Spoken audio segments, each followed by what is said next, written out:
नमस्कार विद्यार्थी मित्रों। हम कृषि का महत्व भारत में कृषि जो किसानों की जो स्थिति है वो दयनीय क्यों है उसके बारे में चर्चा करके उसके प्रकार के बारे में हमने एक ही प्रकार देखा था, जीवन निर्वाह कृषि। अभी हम देखेंगे दूसरा जो प्रकार है सूखी कृषि। सूखी नाम पर से ही कि पानी न हो तभी सूखी कृषि होती है। तो जहाँ पर बारिश कम होती है और सिंचाई की अपूर्ण सुविधा होती है, जहाँ मतलब वर्षा पर आधारित क्षेत्रों में मात्र जमीन में संग्रहित नमी के आधार पर ही एक ही फसल ली जाती है। सूखी खेती यानी जहाँ बारिश कम होती है, सिंचाई की सुविधा नहीं होती है और वर्षा पर ही आधारित होती है, और ज़मीन में जो बारिश जितनी भी हुई और ज़मीन में जो भी नमी है उसके आधार पर जो खेती होती है तो उसके कारण एक ही फसल ली जाती है, उसे सूखी कृषि कहते हैं। याद रखना, सूखी कृषि कि बारिश कम हो, सिंचाई की कम सुविधा हो, मात्र वर्षा पर आधारित क्षेत्रों में ज़मीन में जो नमी की मात्रा है उस पर आधारित जो खेती की जाती है उसको सूखी कृषि कहते हैं। और उसमें एक ही फसल ली जाती है, वो भी फसल जैसे ज्वार, बाजरी और दलहन, उसको पानी कम चाहिए, ऐसी फसल की कृषि जो है वो सूखी कृषि में होती है। तो ऐसे में गुजरात के भाल प्रदेश में वर्षा पूरी होने के बाद नमी युक्त जमीन में इस प्रकार से गेहूँ एवं चने की फसल ली जाती है। तो सूखी नाम पर से ही याद रहे ऐसा ही है। अभी तीसरा प्रकार है आर्द्र कृषि। आर्द्र यानी नमी की मात्रा अधिक होना, बारिश अधिक होना, जहाँ वर्षा का प्रमाण अधिक होता है एवं सिंचाई की सुविधा भी अधिक होती है, ऐसे क्षेत्रों में आर्द्र यानी नमी वाली कृषि की जाती है। वर्षा भी अधिक होती है, सिंचाई की सुविधा भी अधिक है, वहाँ ये आर्द्र कृषि होती है। दूसरा नाम है नमी वाली कृषि। वर्षा न हो अथवा कम हो तब सिंचाई द्वारा, अभी कई साल ऐसा कि बारिश न हो या कम होती है, तभी सिंचाई की सुविधा वहाँ है तो सिंचाई द्वारा वर्ष में एक से अधिक फसल ली जाती है।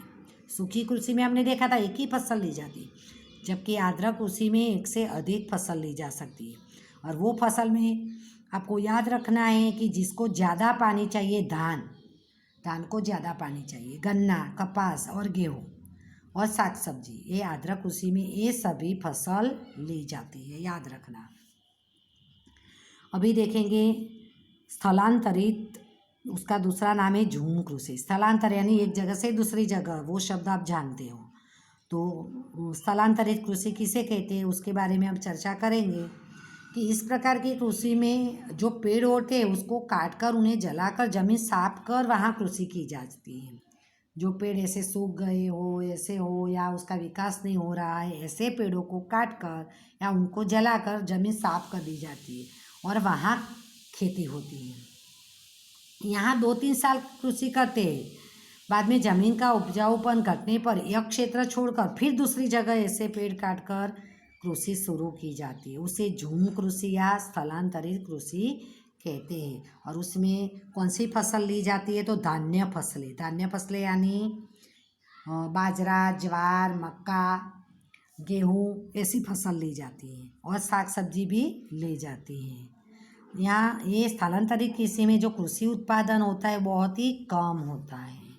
तो याद रखना, स्थलांतरित कृषि कि जो पेड़ होते हैं अपरिपक्व पेड़, उसको काट कर वहाँ 2-3 साल के लिए खेती होती, बाद में उसका उपजाऊपन कम हो जाए तो फिर दूसरी जगह एक खेती होती है और उसी में धान्य फसलें ली जाती है और साग सब्जी। अभी देखेंगे बागायती कृषि। ये बहुत ही इम्पोर्टेंट कृषि है, बहुत महंगी है, जो पढ़ा लिखा किसान ही कर सकता है। तो बागायती यानी बगीचा, आप लोग जो मराठी लोग हैं वो ज़्यादा बोलते बगीचे हैं हमारे यहाँ।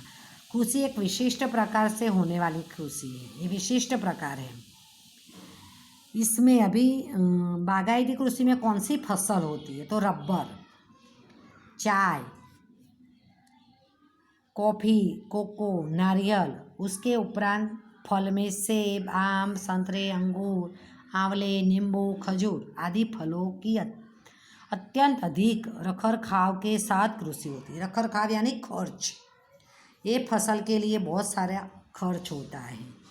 यानी बागायती खेती करनी है तो किसान पढ़ा लिखा, मेहनती, होशियार और उसके पास पैसे भी होने चाहिए, तभी ये खेती हो सकती है।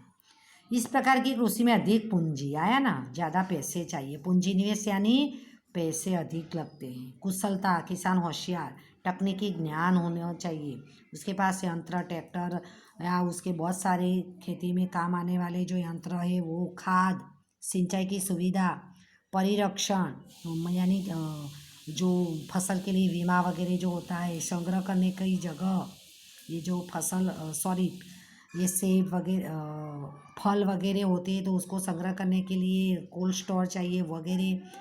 बाद में उनको बाजार तक पहुंचाने के लिए परिवहन की पर्याप्त सुविधा होनी चाहिए, तभी ये बागायती कृषि होती है। तो बागायती कृषि मगज में याद रख देना, चाय, कॉफ़ी, कोको और नारियल और फल। और उसके लिए किसान में चाहिए पूंजी निवेश, किसान के पास चाहिए पूंजी निवेश, कुशलता, तकनीकी ज्ञान, वाहन व्यवहार की सुविधा, रखने के लिए संग्रह करने की सुविधा, सिंचाई की वगैरह सुविधा उसमें पर्याप्त चाहिए। अभी आगे का जो प्रकार है, लास्ट प्रकार खेती का सघन कृषि। सघन कृषि भी ये भी आधुनिक टेक्नोलॉजी से होती है, जहाँ सिंचाई की सुविधा बढ़ी है, जहाँ ज़्यादा सिंचाई की सुविधा होती है। रासायनिक खाद, जंतुनाशक एवं विविध प्रक्रिया में यंत्रों का व्यापक उपयोग से कृषि में यांत्रिकरण आ गया है। आप भी गाँव गए हो या कभी ऐसे न्यूज टीवी वगैरह में देखा हो कि ये यंत्रों का उपयोग, थ्रेसर है का जो फसल उसको काटने का यंत्र होता है, बहुत सारे नए नए यंत्र होते हैं। शायद साइंस में भी आप लोगों ने ये यंत्र देखे होंगे। इस प्रकार होने वाली कृषि को सघन कृषि कहते हैं। याद रखना, सघन कृषि किससे कहते हैं कि सिंचाई की सुविधा अधिक हो, रासायनिक खाद, जंतुनाशक दवाइयों का व्यापक और यंत्रों का व्यापक उपयोग, उसको सघन कृषि कहते हैं। इस कृषि में नकदी फसलों का उत्पादन किया जाता है। नकदी फसल यानी ऐसी कृषि फसल को जिसको बेचकर किसान को अधिक पैसे मिलते हैं। जो फसल किसान बाजार में बेचता है तो उनको अधिक मुनाफा मिलता है, उसके अधिक दाम मिलते हैं, उसको नकदी फसल कहते हैं। जैसे कि नकदी फसल में आएंगे कपास, तंबाकू, और बाद में गन्ना है, एरंडी है वगैरह नकदी फसल में आएंगे। यहाँ प्रति हेक्टर उत्पादन में खूब वृद्धि हुई है। सघन कृषि में प्रति हेक्टर उत्पादन भी अधिक होता है, क्योंकि ये सारी चीज़ों का उपयोग होता है तो उत्पादन भी अधिक होगा ही। एवं इस प्रकार की कृषि के अंतर्गत उत्पादन विस्तार लगातार बढ़ रहा है, यानी इस सघन कृषि ज़्यादा लोग कर रहे हैं। और इस कृषि में आर्थिक प्रतिफल को महत्व दिया जाता है, यानी किसान इस उद्देश्य से खेती करता है। वो इस उद्देश्य से खेती नहीं करता कि जो भी फसल होती है घर के गुजारे के लिए होगा, वो उसका आशय नहीं है। उसका आशय है कि उसको बाजार में तुरंत बेचकर ज़्यादा पैसे उसको मिले, तो प्रतिफल, आर्थिक प्रतिफल यानी मुनाफा ज़्यादा मिले, वो उसका एक महत्व दिया जाता है। इसीलिए उसको व्यापारिक कृषि भी कहते हैं। सघन कृषि का दूसरा नाम है व्यापारिक कृषि। जो कृषि के दूसरे नाम है वो आपको याद रखने हैं। जीवन निर्वाह कृषि का आत्मनिर्वाह कृषि है।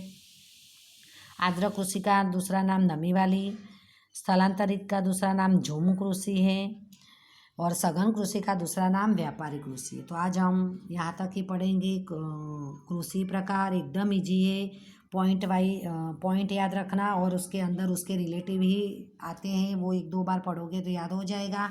और ऐसा प्रश्न आपको 4 मार्क्स में आता है। बहुत सारे आपका लर्न करना है, क्योंकि कौन सा प्रश्न आएगा वो तो हमें नहीं पता है। तो ये प्रश्न लर्न कर देना, और छोटे छोटे प्रश्न निकले एक्स्ट्रा MCQs वो भी बना लेना। ओके।